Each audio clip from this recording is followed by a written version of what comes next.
The keycard felt heavier than it should have as I slid it into the slot. The light blinked red once, twice, then finally turned green with a mechanical click that echoed down the empty hallway. I pushed open the door to room 237 and stepped inside, my duffel bag slung over one shoulder, the weight of the past few months pressing down on me like a physical thing. The Grandview Hotel wasn't exactly the Ritz, but it wasn't a flea bag motel either.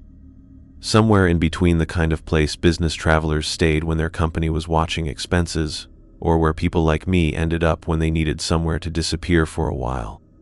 The carpet was a deep burgundy that had probably seen better decades, and the wallpaper featured a pattern of faded roses that seemed to shift slightly in my peripheral vision, though that might have been the exhaustion talking. I dropped my bag by the door and surveyed my new temporary home. King-sized bed with a brass headboard that looked like it belonged in the 1980s. A desk with a chair that had probably been sat in by 1,000 different strangers. A television mounted to the wall, its black screen reflecting the room like a dark mirror. Standard hotel art painting of a lighthouse standing alone against a stormy sky, waves crashing against rocks below.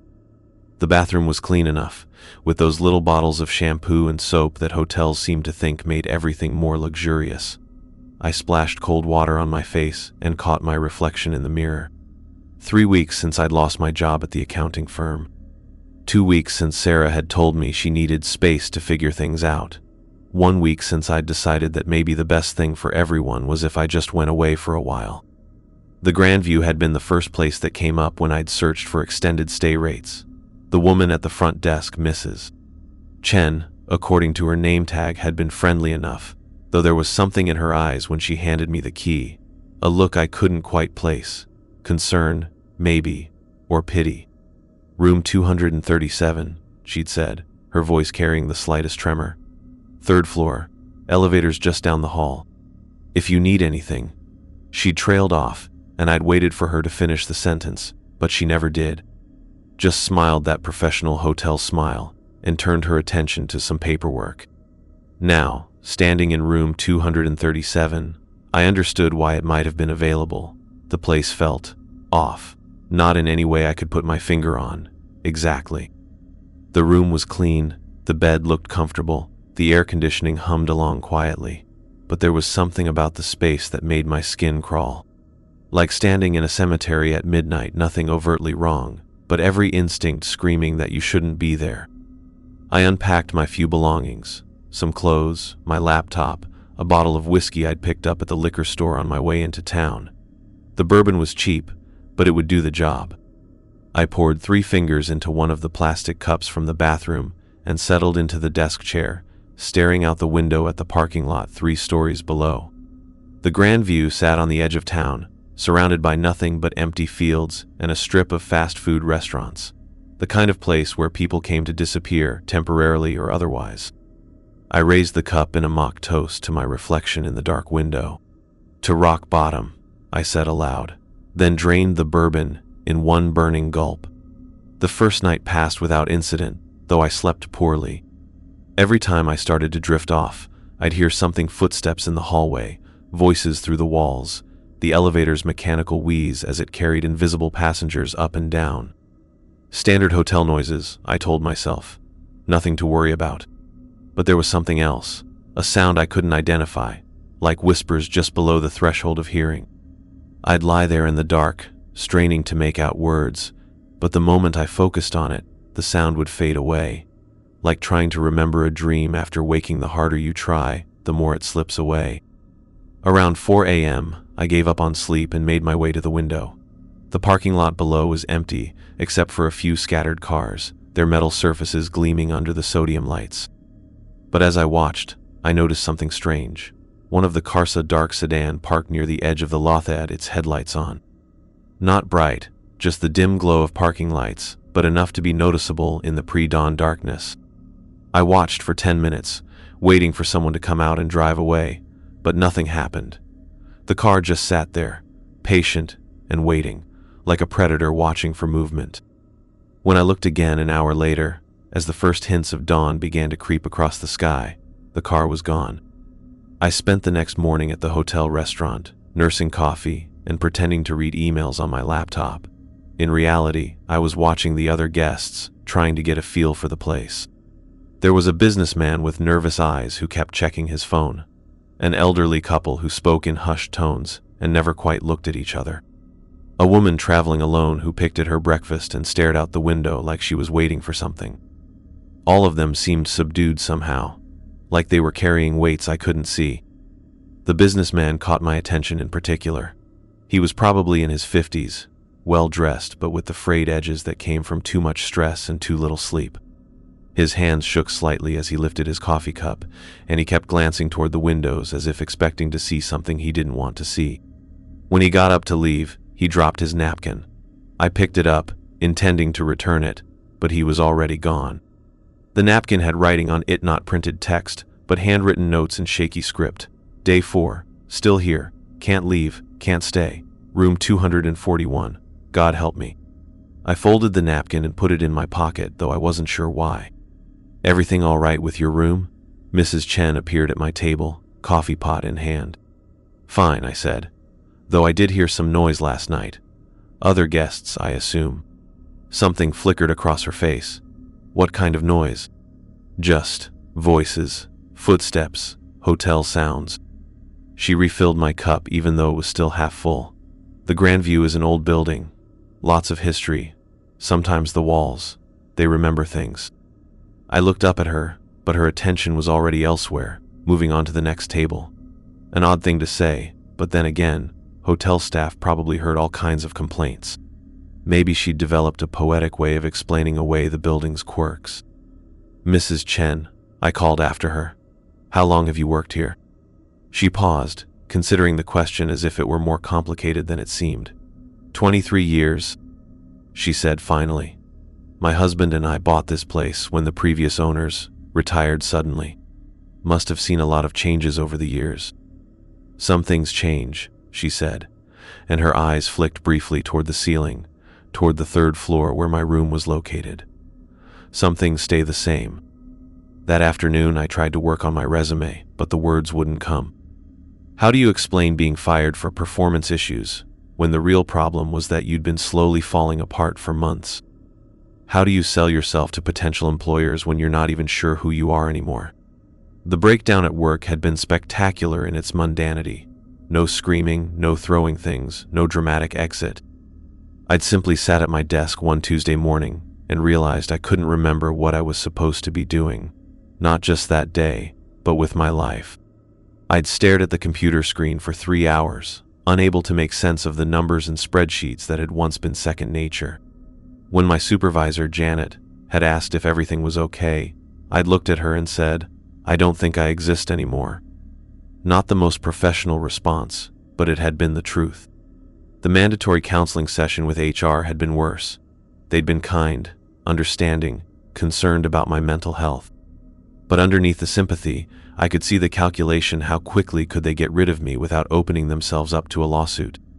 Sarah had been supportive at first. She'd made me tea, encouraged me to seek therapy, talked about this being an opportunity for a fresh start. But as the weeks dragged on and I showed no signs of improvement, I could see her patience wearing thin. The final straw had come when she'd found me sitting in the dark at 3 a.m., staring at nothing. I can't do this anymore, she'd said, and the relief in her voice had been more devastating than anger would have been. I love you, but I can't watch you disappear like this. She'd been right, of course. I had been disappearing bit by bit, until there was almost nothing left. The person she'd fallen in love with was gone, replaced by a hollow shell that could barely manage basic human functions. I gave up on the laptop and decided to explore the hotel. The Grandview was bigger than I'd initially realized, with corridors that seemed to branch off in unexpected directions. There was a fitness center that looked like it hadn't been updated since the Clinton administration, a business center with computers older than some of the guests, and a conference room that reeked of stale coffee and broken dreams. On the 2nd floor, I discovered a small library tucked away behind the business center. It was clearly an afterthought, probably created when some previous owner had decided the hotel needed more amenities. The books were a random collection of donated paperbacks and forgotten hardcovers, the kind of literary detritus that accumulates in hotels like sediment. But as I browsed the shelves, I found something interesting, a local history section that included several books about the town and surrounding area. One in particular caught my attention: Dark History of the Midwest, Forgotten Tragedies, and Unexplained Phenomena. I pulled it from the shelf and found a chapter dedicated to the Grandview Hotel. According to the book, the hotel had been built in 1962 on the site of a former sanitarium. The sanitarium, which had operated from 1924 to 1960, had housed patients with various mental illnesses and had been the subject of several investigations into patient abuse and unexplained deaths.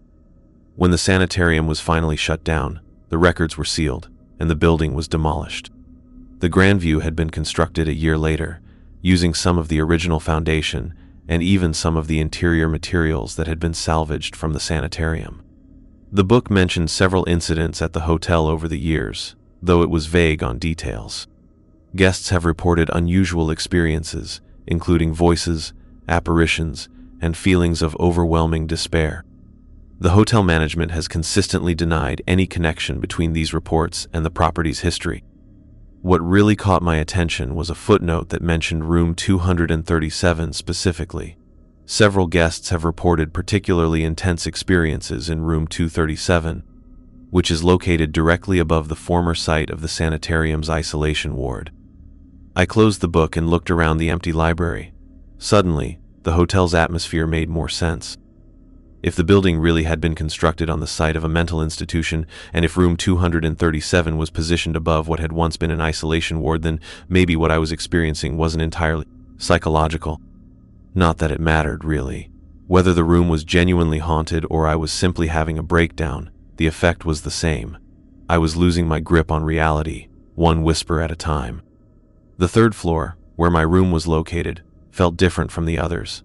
The carpet was the same burgundy, the wallpaper the same faded roses, but there was an atmosphere here that made my skin prickle. The hallway seemed longer than it should be, stretching away in both directions like a tunnel. The lighting was dimmer, casting everything in a yellowish glow that made shadows seem deeper and more menacing. Room 237 sat at the end of the hall, isolated from the other rooms by what felt like more than just physical distance. Standing in front of my door, I had the strange sensation that I was being watched. I turned around, but the hallway was empty. Just me and the whisper of the air conditioning and that feeling of eyes on my back. But as I stood there, I noticed something I'd missed before. The other rooms on the third floor, 235, 236, 239, 240, 241, all had "Do Not Disturb" signs hanging from their door handles, all of them. As if every room on the floor was occupied, but none of the guests wanted to be bothered. I knocked on the door of room 236, the room closest to mine. No response. I tried 235, then 239. Nothing.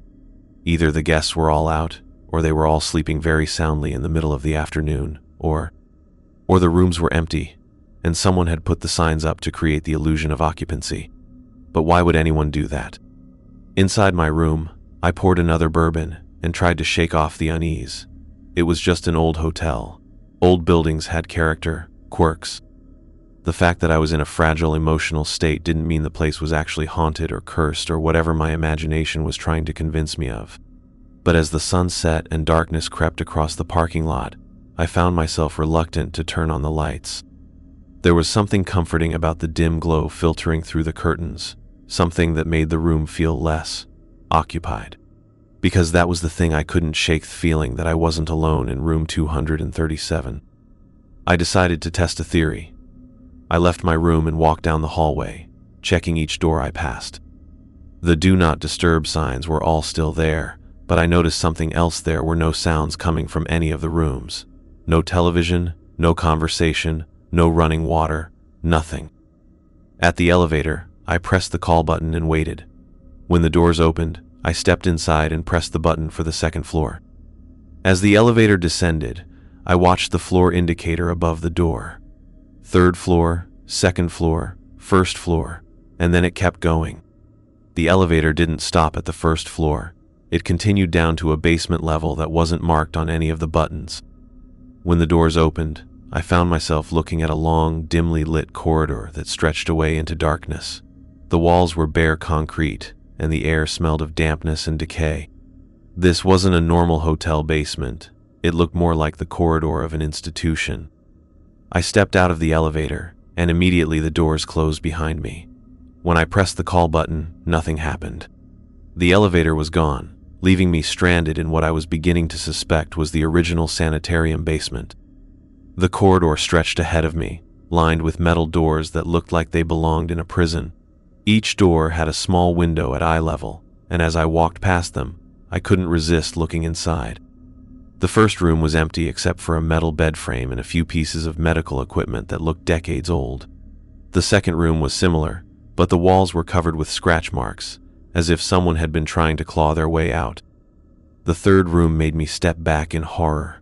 The walls were covered with writing not carved or painted, but apparently written in blood. The same desperate confessions and pleas I would later find in room 238, but older, faded with time. "I'm not crazy. Please let me out. I didn't do anything wrong. The voices won't stop. Help me."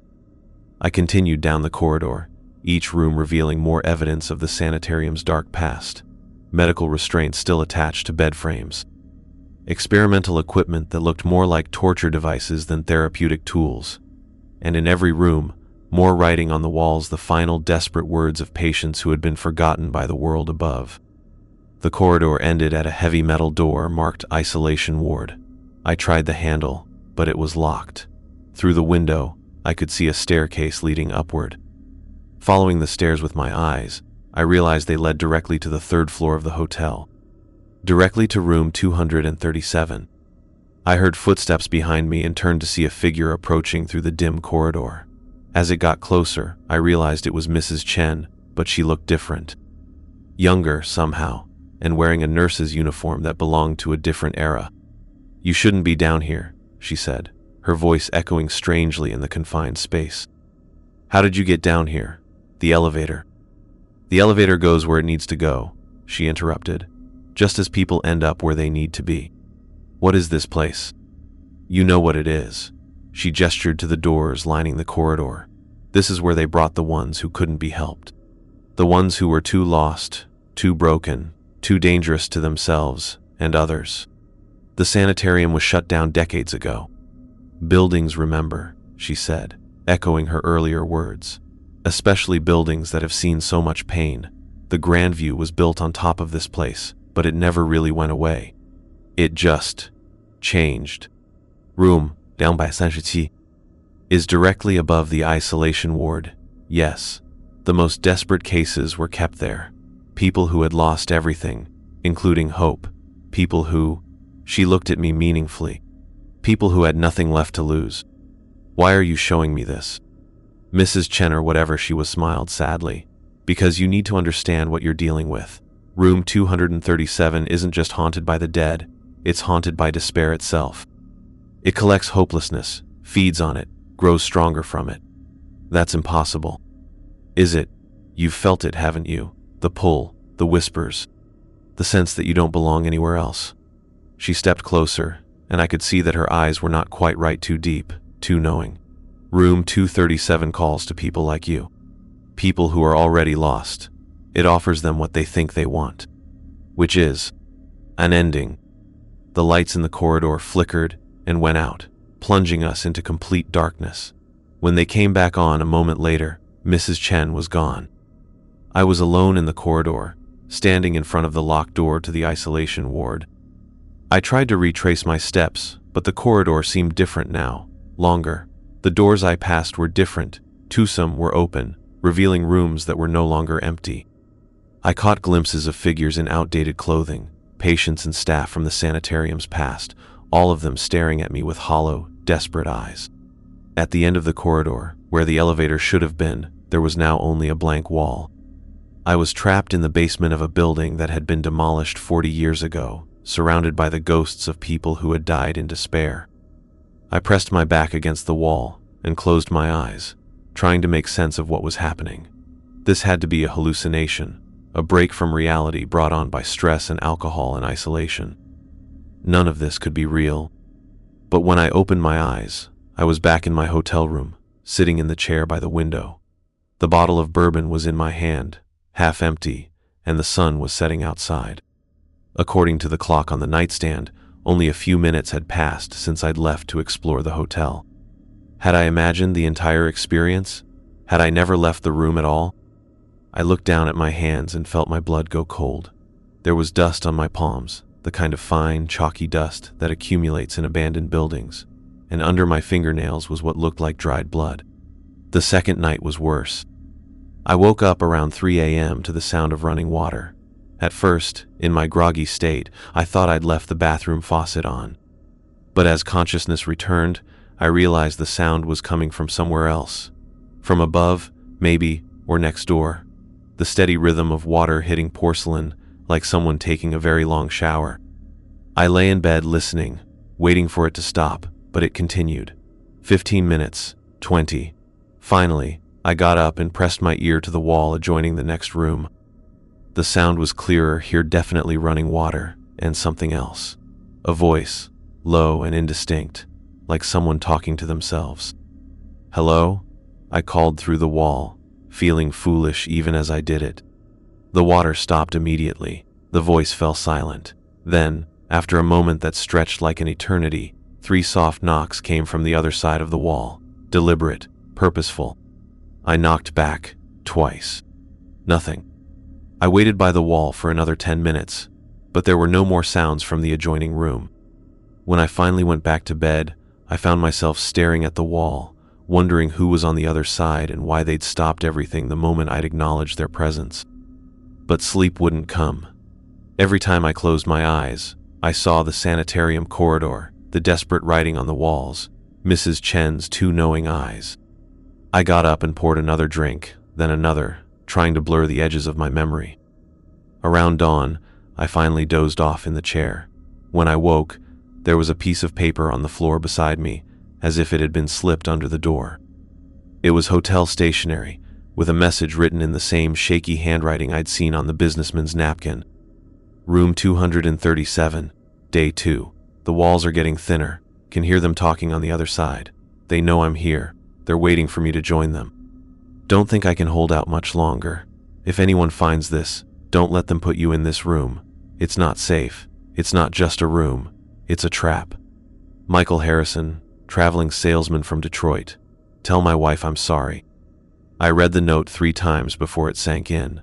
Someone else had stayed in this room and experienced the same things I was experiencing. But where was Michael Harrison now? And how had his note ended up in my room? The next morning, I asked Mrs. Chen about the room next to mine. Room 238? She consulted her computer, though I noticed she never actually looked at the screen. That room's been vacant for 2 weeks. Are you sure? I heard someone in there last night. Running water, voices. Her fingers paused over the keyboard. Mr. Matthews, is everything all right? You look tired. I'm fine, Is there any chance someone could have been in that room? Maintenance, maybe? Not at 3 a.m.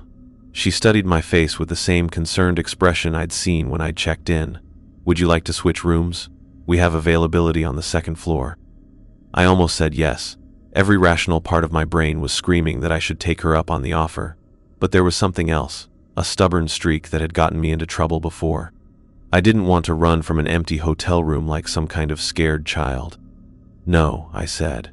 I'm sure it was just building sounds, old pipes or something. Mrs. Chen nodded, but I could see she didn't believe me. Well, if you change your mind. Mrs. Chen, I said as she started to turn away. Have you ever heard of someone named Michael Harrison, a traveling salesman from Detroit? The color drained from her face so quickly I thought she might faint. Where did you hear that name? I found a note. In my room. He wrote about staying in 237, about hearing voices. Mr. Harrison checked out 3 weeks ago, she said quickly. Too quickly. He seemed satisfied with his stay. Satisfied? He found what he was looking for. She wouldn't meet my eyes. Sometimes people come here when they're lost, and they find their way. There was something in her tone that made my skin crawl. What kind of way? But Mrs. Chen was already walking away, her shoulders rigid with tension. That day, I did something I probably shouldn't have. I went to the front desk when Mrs. Chen was at lunch and struck up a conversation with the young clerk who'd taken her place. His name was David, probably fresh out of college, with the kind of eager-to-please attitude that hadn't been beaten out of him by years in the service industry. "How long has the Grandview been here?" I asked, signing for a package that hadn't actually arrived, just an excuse to linger at the desk. "Oh, since 1962. Built on the site of an old sanitarium that burned down." He lowered his voice conspiratorially. "That's not in the brochures, obviously. Bad for business." "What kind of sanitarium?" David glanced around to make sure we were alone. "Mental hospital. Really old school, if you know what I mean. Before they had modern treatments, when they just locked people away and forgot about them." "Any particular reason it burned down?" "Patient uprising, according to the local history. A bunch of inmates got loose and set fire to the place, killed themselves and took a bunch of staff with them." He shrugged. "Could be true, could be local legend. Hard to tell with stories that old." "What happened to the patients who survived?"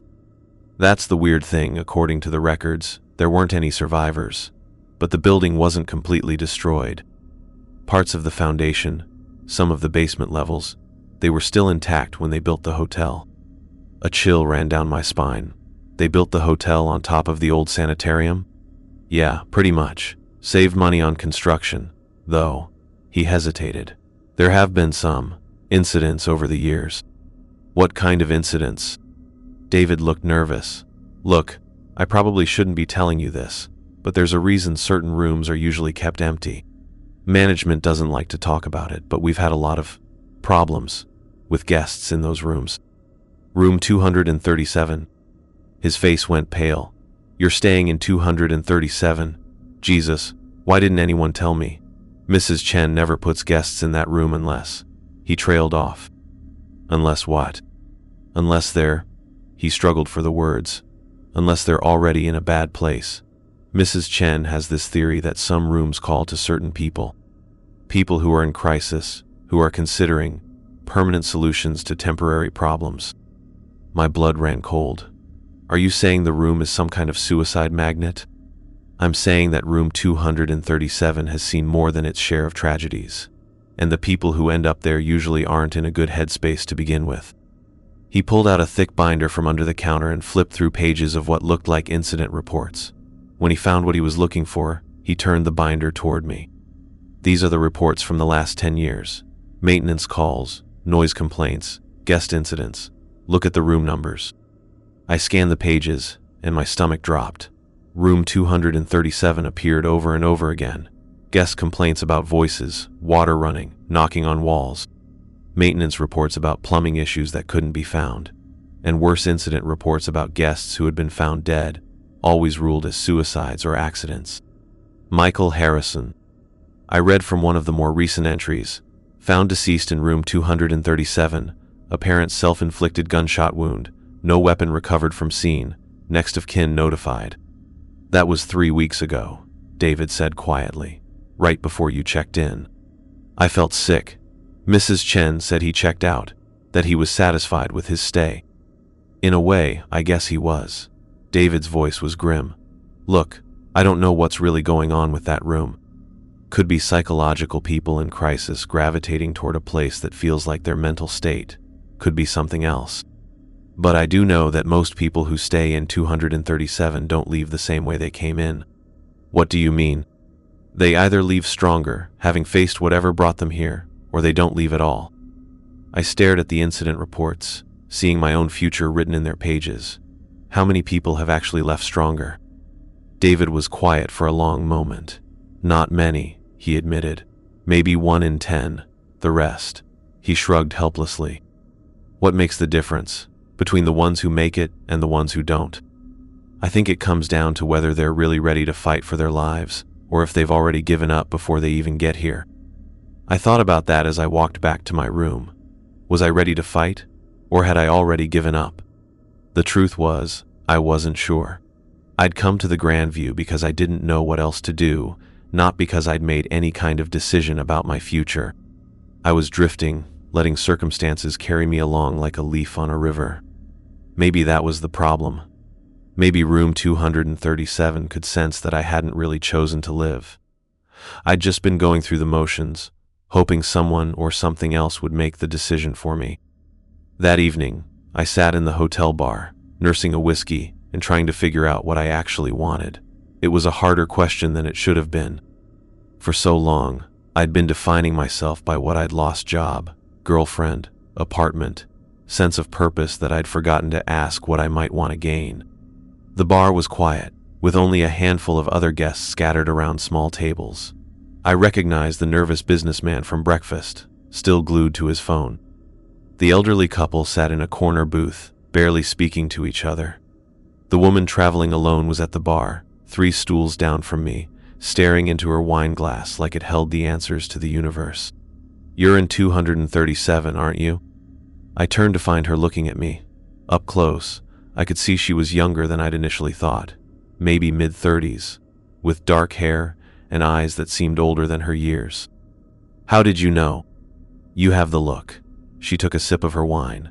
"I'm Rebecca. I was in 237 about 6 months ago." "Was?" "I switched rooms after 3 nights. Couldn't take it anymore." She studied my face. "You're not planning to switch, are you?" "Should I?" Rebecca considered this for a long moment. "That depends. Are you here because you want to get better or because you want to get worse?" It was a strange question, but I understood what she meant. "I'm not sure there's a difference anymore." She nodded like she'd expected that answer. "That's what I thought at first too. When I checked in here, I was convinced I wanted to die. My marriage had fallen apart. I'd lost custody of my daughter. I was drinking too much. I figured if I was going to do something stupid, at least I'd do it somewhere nobody would find me for a while. But you didn't. Room 237 has a way of clarifying things, stripping away the bullshit until you're left with what's really there." She finished her wine and signaled the bartender for another. "The question is, what's really there when everything else is gone?" I thought about that. What was left of me when you took away my job, my relationship, my carefully constructed life? What was at the core of who I was? "I don't know," I said honestly. "That's why you're not ready to leave yet." Rebecca raised her fresh glass in a toast to finding out who we really are. I clinked my glass against hers, though I wasn't sure if I was drinking to self-discovery or self-destruction. "What did you find?" I asked. "When you stripped everything away?" Rebecca was quiet for a long moment, staring into her wine. "I found a woman who had been so busy trying to be what everyone else wanted that she'd forgotten who she actually was. I found someone who had been making choices based on fear instead of hope." "And that was enough? That realization?" "It was a start." She looked at me directly. "The thing about room 237 is that it doesn't just show you your problems, it shows you your choices. Every person who stays in that room reaches a point where they have to decide, am I going to keep running from myself, or am I going to face whatever's inside me? What if what's inside is too broken to fix? Then you learn to live with the broken pieces. But first, you have to stop pretending they're not there." We talked for another hour, and I learned that Rebecca had been a corporate lawyer before her breakdown. She'd built her entire identity around success, achievement, being indispensable. When her marriage started falling apart, she'd worked even harder, staying late at the office, taking on more cases, anything to avoid going home and facing the truth that her life was unraveling. The final straw had come when she'd missed her daughter's birthday party because of a case that turned out to be far less important than she'd convinced herself it was. That night, she'd driven to the Grandview with a plan to end everything. "Room 237 showed me things," she said. "Memories I'd forgotten, or tried to forget. Times when I'd been genuinely happy, before I got so caught up in trying to prove myself. It reminded me that there was a person underneath all the professional achievements and failed relationships." "How?" "Dreams mostly, but also conversations, with people who weren't there, or maybe they were there, just not in the way you'd expect. I thought about the voices I'd been hearing, the knocking on the walls. Did you ever feel like you weren't alone in the room?" "All the time. But I realized that the presence I was sensing wasn't something external, it was all the parts of myself I'd been trying to ignore. Room 237 forces you to confront yourself, completely and honestly, No filters, no excuses, no distractions. And if you don't like what you find, Rebecca's expression grew serious. Then you have to decide if you're going to do something about it, or if you're going to let it destroy you. When I got back to my room that night, I felt different. Not better, exactly, but more aware. Rebecca was right. Room 237 was stripping away the layers of self-deception I'd built up over the years. The question was what I would find underneath, and whether I'd have the courage to look. The third night, I didn't even try to sleep. I sat in the chair by the window, bourbon within reach, and waited to see what room 237 had to show me. It started around midnight. The sounds from the adjoining room resumed: running water, that low voice I couldn't quite make out. But this time, I didn't try to make contact. I just listened, trying to pick up individual words from the murmured conversation. Gradually, I began to make out fragments. A man's voice, talking to someone who never responded. Should have tried harder, and never meant for it to happen, and if I could just go back. The voice was thick with regret, heavy with the kind of pain that comes from choices you can't undo. I found myself leaning forward, straining to hear more. Nobody understands, the voice continued. They all think it was easy, but it wasn't. It was the hardest thing. And then, clear as if the speaker was sitting right next to me, I didn't want to hurt anyone. My blood ran cold. The voice was familiar. It was my own. I sat frozen in the chair, listening to my own voice coming through the wall, speaking words I'd never said out loud, but had thought 1,000 times. All the guilt and regret and self-recrimination I'd been carrying around for months, given voice in that empty room next door. If I hadn't been so selfish, my voice continued, if I'd gotten help sooner, if I'd been honest with Sarah, if I'd tried harder at work. All my deepest fears and regrets broadcast through the wall like a confession I'd never been able to make. But as I listened, something strange happened. Hearing my own thoughts spoken aloud, I began to recognize them for what they were: not facts, but fears. Not truths, but the cruel voice of depression that had been whispering poison in my ear for months. I ruined everything, my voice said through the wall. No, I said aloud, surprising myself. I made mistakes. I hurt everyone I cared about. I was in pain, and I didn't know how to ask for help. I'm worthless. I'm human. The voice from the next room grew more agitated, more desperate, as if it was fighting against my contradictions. You don't understand. You can't understand. It's too late to fix anything. It's never too late, I said, standing up and walking to the wall. As long as I'm still alive, it's not too late. The running water stopped. My voice fell silent. In the sudden quiet, I heard 3 soft knocks on the wall, the same pattern I'd heard the night before. This time, I knocked back firmly. 4 times. I hear you, I said to the wall, but I don't have to listen to you anymore. Silence. Then, so quietly, I almost missed it, came a whisper from the other side of the wall. Help me. I pressed my palm against the faded rose wallpaper. Help yourself, I whispered back. You're stronger than you think. The silence stretched on, but it felt different now. Not empty, but expectant, like something was waiting to be born. I spent the rest of the night talking to the wall, to the voice that was and wasn't my own.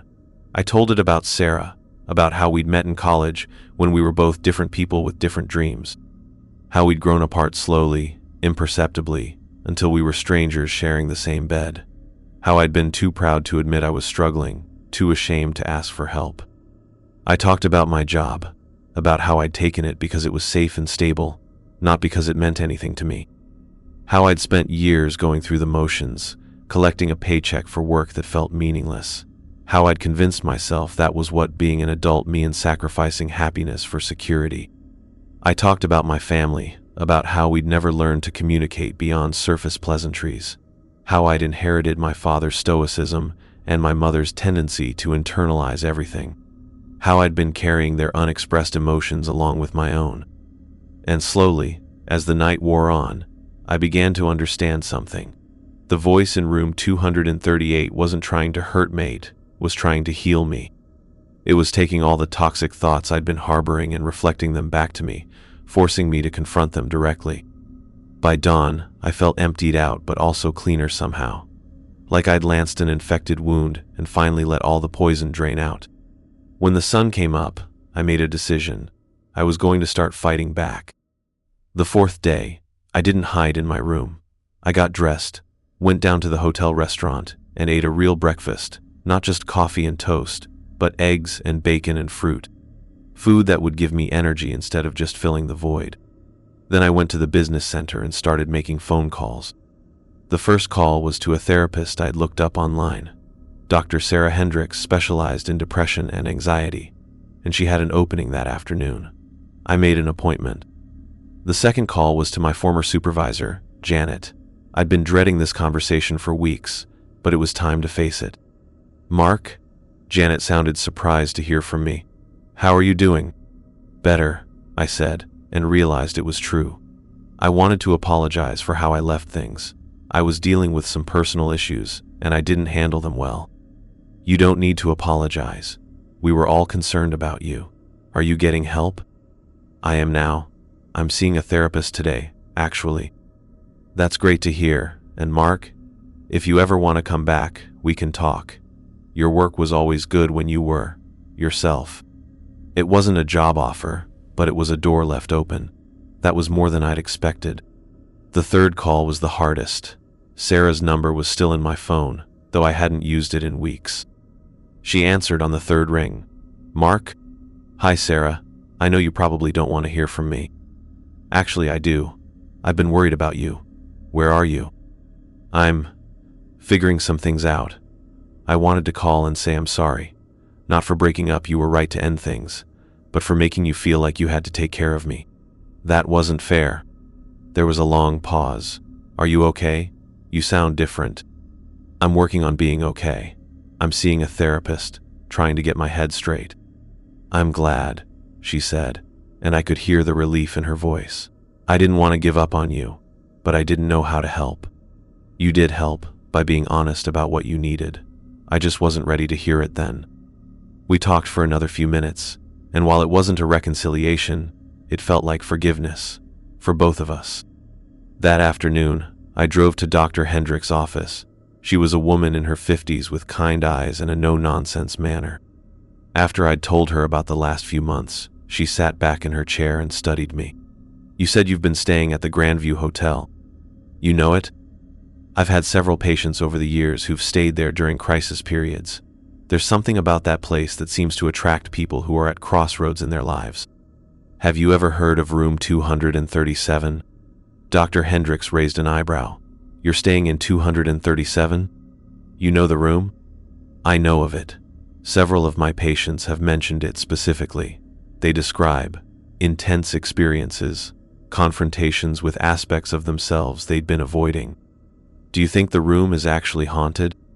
She considered this carefully. "I think places can hold emotional energy, especially places where strong emotions have been repeatedly experienced. Whether you call that haunted or just psychologically charged is a matter of interpretation. What matters is how it affects you, and from what you've told me, it seems to be forcing you to confront issues you've been avoiding. That can be therapeutic, but it can also be overwhelming. I think I'm handling it okay now. Are you? Or are you just telling yourself that because you've made a few phone calls?" It was a fair question. I don't know, but I feel more present than I have in months, like I'm actually making choices instead of just reacting to things. That's a good start, but recovery isn't a single moment of clarity. It's an ongoing process. You'll have good days and bad days. The question is whether you're prepared to keep fighting on the bad days. We talked for another 40 minutes, and she gave me some tools for managing the depression and anxiety. Breathing exercises, thought restructuring techniques, ways to interrupt negative thought spirals before they became overwhelming. When I left her office, I felt like I had a roadmap for the first time in months. Not a complete plan, but at least a direction.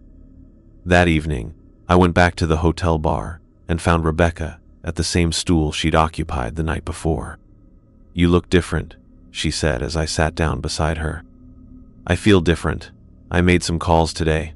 Started taking actual steps instead of just wallowing." "Good for you. How did it feel?" "Terrifying," I admitted, "but also liberating. like I was finally doing something instead of just letting things happen to me. Rebecca smiled.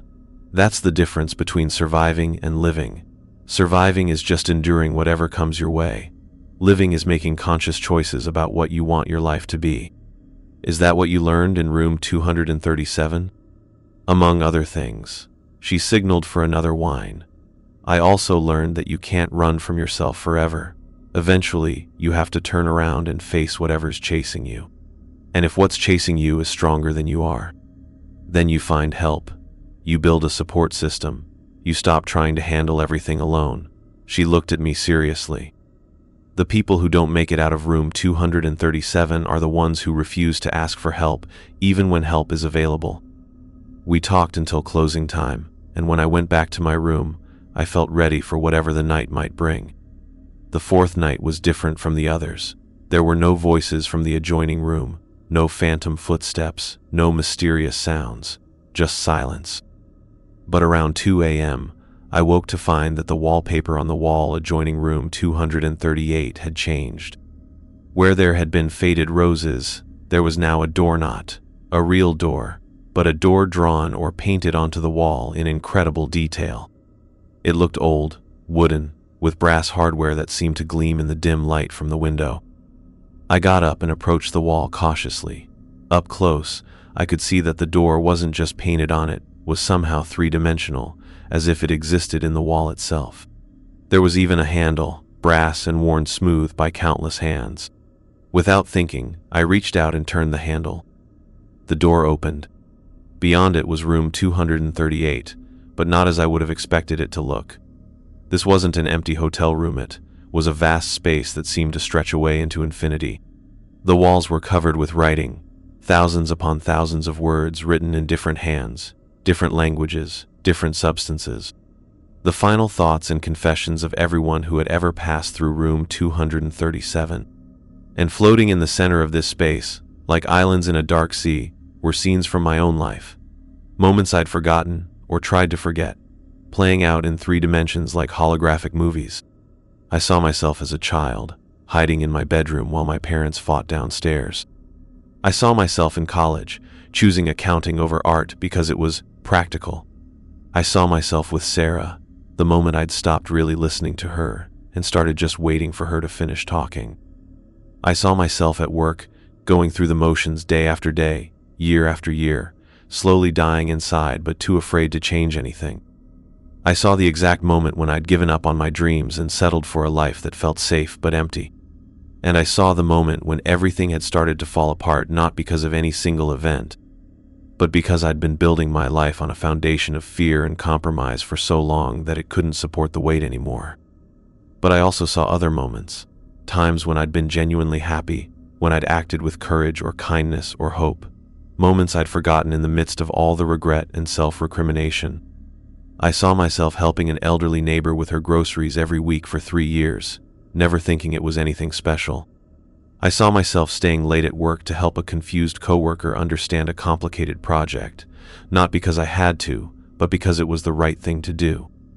I saw myself holding Sarah's hand in the hospital when her father was dying, being present for her in a way that mattered. I saw myself making her laugh during one of the worst weeks of her life.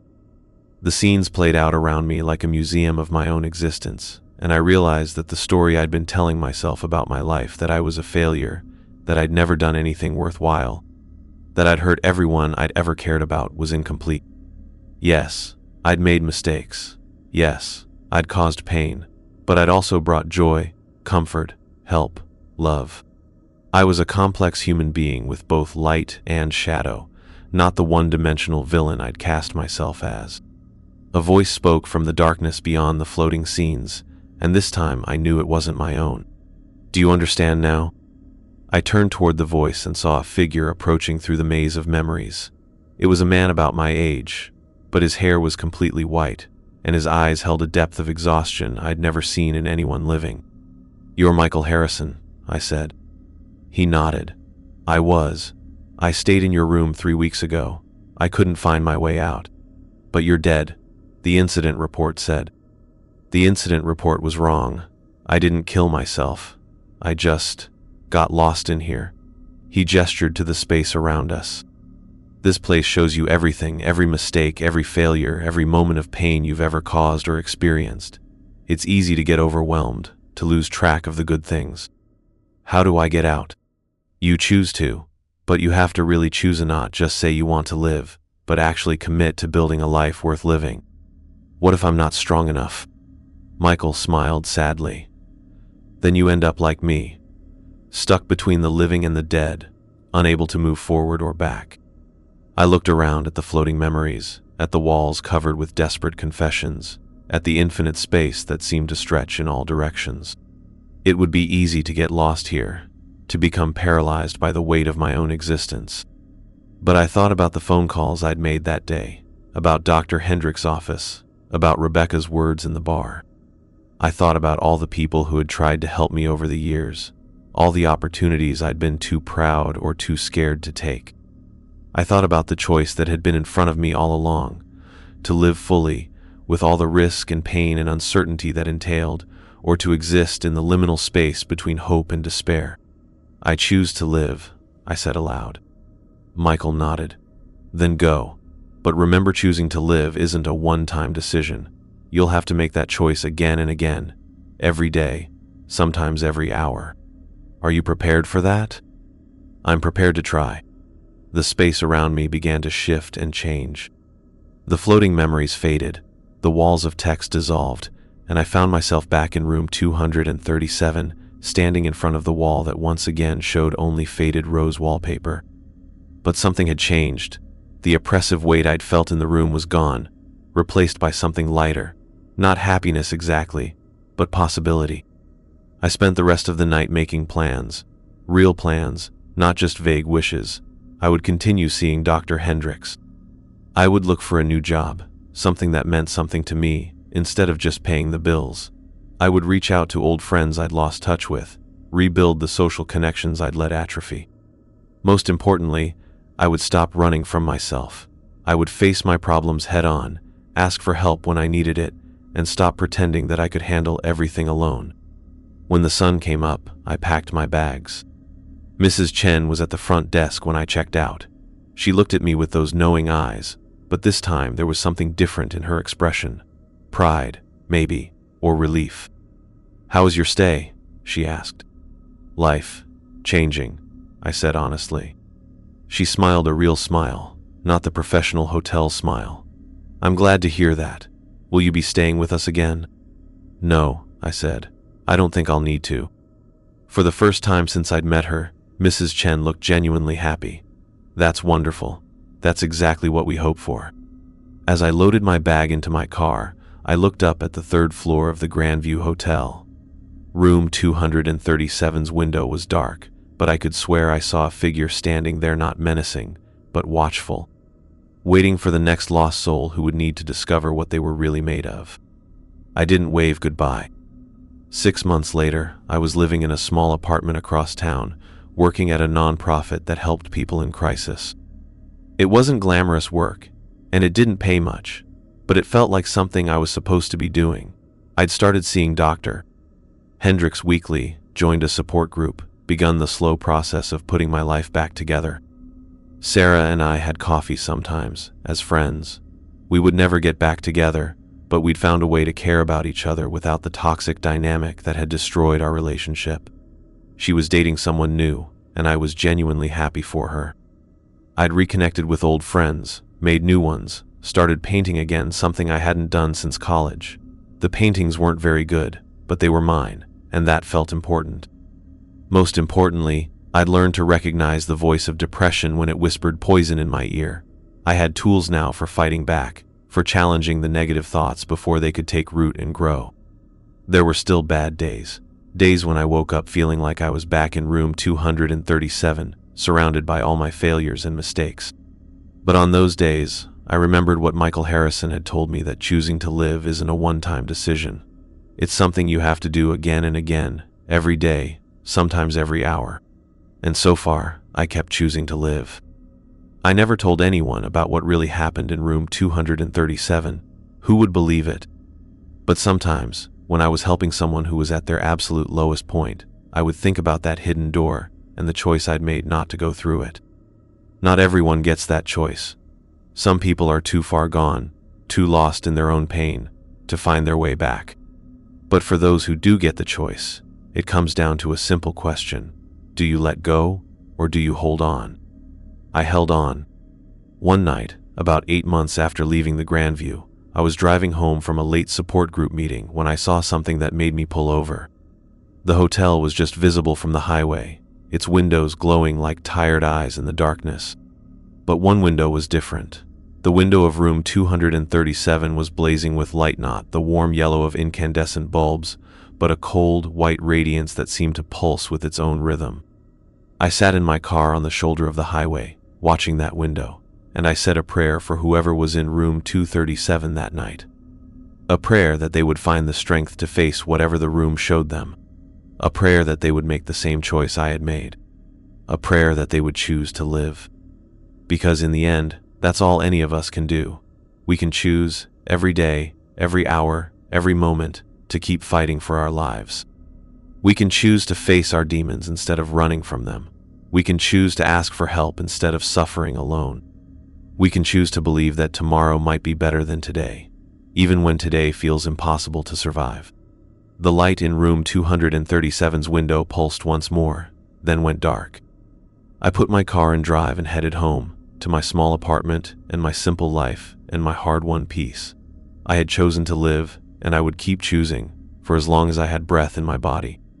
Behind me, the Grandview Hotel sat patient and watchful in the darkness, waiting for the next lost soul who needed to discover what they were really made of. But I wouldn't be one of them. I'd already learned what I needed to learn. I had already made my choice. And it was a choice I would make again tomorrow, and the day after that, and every day for the rest of my life. Because that's what living is, not a single moment of decision, but 1,000 small choices to keep going, keep fighting, keep believing that there's something worth holding on to. Even when everything else falls away, there's always that choice. And it's the most important choice any of us will ever make.